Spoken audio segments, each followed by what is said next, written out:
Halo semuanya, perkenalkan nama saya Matius. Saat ini saya akan presentasikan mengenai review jurnal encoder dan decoder untuk pengerjaan ujian akhir semester mata kuliah sistem digital. Oke, yang pertama membahas tentang inti permasalahan dari setiap jurnal itu. Dalam setiap jurnal yang akan direview membahas tentang materi encoder dan decoder serta penerapannya dalam dunia nyata. Nah, pada jurnal yang pertama yang berjudul Autoencoder untuk sistem prediksi berat lahir bayi, lebih membahas tentang penerapan encoder untuk memprediksi berat badan bayi guna untuk menangani salah satu indikator kematian bayi neonatal, itu berat badan lahir rendah atau disingkat menjadi BBLR.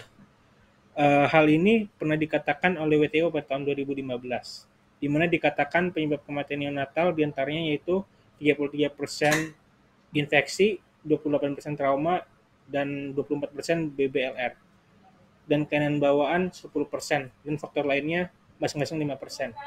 Sedangkan untuk jurnal yang kedua yang berjudul Perancangan dan Implementasi Encoder dan Decoder, CRC strip 8, untuk mendeteksi error pada transmisi data antara perangkat IoT, ini lebih membahas mengenai penggunaan Cycle Redundancy Check atau CRC, yang merupakan salah satu kode yang digunakan untuk mendeteksi adanya error pada data atau error detection data yang dikirimkan dalam jaringan komputer atau pada data yang disimpan pada sistem penyimpanan.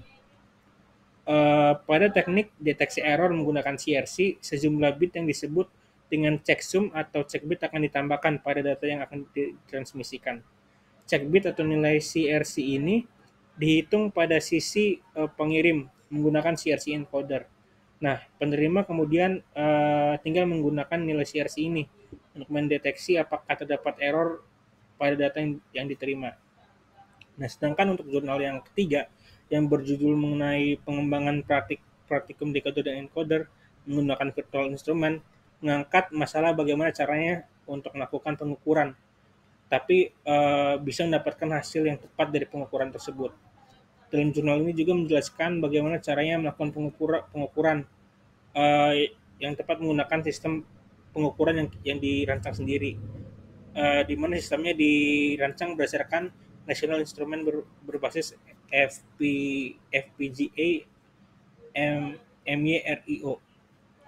Nah, selanjutnya mengenai nilai inovasi dari setiap jurnalnya itu, uh, jurnal yang pertama ini lebih berfokus mengenai penerapan encoder dalam bidang kesehatan, yaitu dengan menerapkan autoencoder untuk membantu sistem dapat memprediksi berat lahir bayi, di mana sistem ini dapat membantu mengurangi kematian neonatal pada bayi. Nah, sedangkan kalau di jurnal yang kedua ini lebih membahas mengenai penerapan encoder dan decoder CRC8 guna untuk mendeteksi error saat melakukan transfer data antara peralatan IoT. Dan mengenai jurnal yang ketiga ini lebih membahas mengenai hal-hal implementasi juga, di mana dibuatnya sistem untuk mengukur menggunakan nasional instrumen berbasis FPGA MyRIO.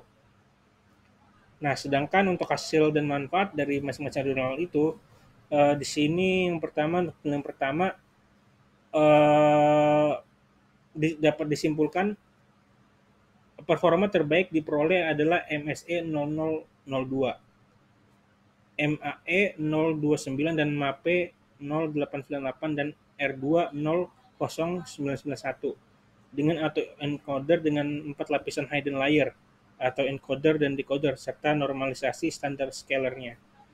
Berdasarkan nilai MAPE 0898 dapat dikatakan bahwa semua fitur yang digunakan dalam penelitian ini mempengaruhi dengan sangat baik terhadap hasil peramalan.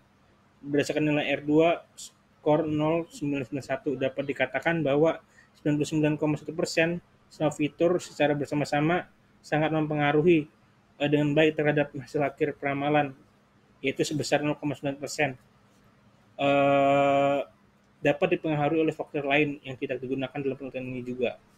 Sedangkan untuk mengenai jurnal yang kedua yang membahas perancangan dan implementasi kode pendeteksi error CR8 pada perangkat IoT atau Arduino, perancangan dan implementasinya difokuskan pada encoder di sisi pengirim atau transmitter, dengan menerapkan dua algoritma yang berbeda untuk menghitung nilai CRC8-nya. Nah, decoder pada penerima diimplementasikan dengan cara yang serupa dengan encoder. Berdasarkan hasil implementasi dan pengujian yang telah dilakukan, algoritma komputasi CRC menggunakan table lookup memiliki waktu perhitungan yang lebih cepat dibandingkan perhitungan CRC secara bitwise. Namun, dari sisi ruang penyimpanan atau memori, untuk implementasi program, algoritma yang menggunakan table lookup membutuhkan memori yang lebih besar. Nah, pada pengujian dengan input data sepanjang 128 karakter, encoder dengan bitwise membutuhkan waktu perhitungan sebesar 2,37 milidetik. Sedangkan encoder dengan table lookup membutuhkan waktu perhitungan sebesar 0,5 milidetik. Nah, dan mengenai jurnal yang terakhir, menghasilkan kesimpulan yaitu penggunaan alat ukur bervariasi dari berbagai merek dan juga tipenya. Pengambilan data pengukuran menggunakan komponen dengan ukuran yang berbeda. Nah, pemakaian perangkat keras untuk pengukuran menggunakan NI-MyDEQ. Nah, setelah melakukan pengukuran dan perhitungan ternyata terdapat selisih. Dikarenakan terdapat beberapa faktor. Antaranya yang satu, kurang cermat dalam pembacaan dan dari hasil pengukuran. Yang kedua, karena komponen yang digunakan itu tidak ideal. Yang ketiga, tegangan sebagai sumber pengukuran berubah atau tidak stabil. Dan yang keempat, penempatan komponen dan penyolderan kurang maksimal. Untuk menghindari hal-hal tersebut, harus dibutuhkan kecermatan dan ketelitian, serta alat dan komponen yang mendekatinya ideal. Sebab untuk menemukan suatu komponen ideal kurang tersedia di pasaran. Oke, sekian presentasi saya. Mohon maaf kalau ada yang kata-kata kurang berkenan. Jikalau ada masukan atau saran, teman-teman bisa komen di kolom komentar video ini. Dan terima kasih.